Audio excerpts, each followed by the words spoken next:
Bhrigu was one of the Saptarishis. He looked into the future and said, this is how human beings will be. Till the end of the world, he predicted. Is he talking about you? No. He is talking about humanity as to how it will evolve, what it will do. And if the many combinations and permutations, if they are this kind, what will come towards them? If they're that kind, what will come towards them? Like this, he wrote a map. I want you to see this as a sketch. Suppose you make a sketch of the movement of the wind. Here low pressure is happening means we know wind is going to go there. High pressure is happening means we know wind is going to go away from that. So he made a map of humanity. Human consciousness, if it's like this, he will move here, he will move into this kind of womb, he will attract these kind of things, this will happen, that will happen, like this elaborately he went into the whole thing. So Bhrigu Samhita this was called, this is a map of human consciousness till the end of this solar system. How human beings will evolve, what types of human beings will come, what are all the things which will factor. How to read this? He trained people. If an elaborate map is made of something, suppose you take have you seen a topographical map? Not the regular map. Have you seen the Geological Survey of India or the United States, they have this thing. Have you seen these maps? It will take a certain amount of training to read the map, it's all written there. Or have you seen the aeronautical maps? They're really complex, okay? If you want to fly from one part of the world to another, there is an aeronautical map. Unless you're well-trained, I've gone through these exams and I've passed the exams, but I don't think I can navigate from here to, let's say, South America successfully, because the planet is round, it's spinning, time zones are changing. All this is factored into the map. Somebody who knows how to read it, in 2 minutes he knows exactly what it is, coordinates, he will write and he knows where to go. Otherwise, if you don't know how to read it, you spend days with it, months with it, you do not know. So when he wrote this elaborate map of human consciousness, he trained people with a certain dimension of intuitiveness to read this, because this was not all logical stuff. So these people maintained this tradition and came, and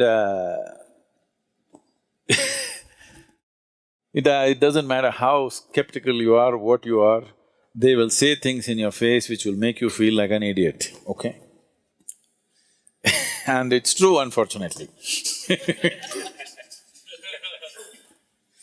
You go sit there in front of Nadi Vaidya, first thing he'll shock you with is, as he said, he will tell you mother's name and father's name. You're finished, you're already floored.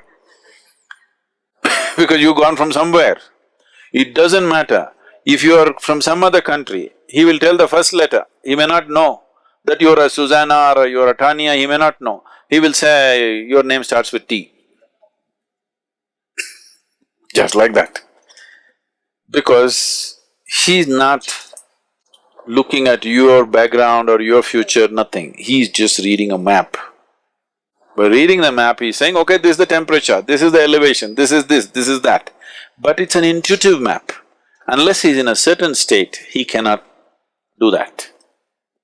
So always it should happen around the temple. Vaideshwaran temple is made for this purpose, and it generally happens around that. Now for commercial interest, they've moved everywhere. It may not be as effective, but there are some who are bang on.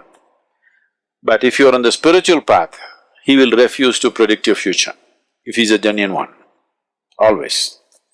So if you go and if he tells your future, that means you're still not on.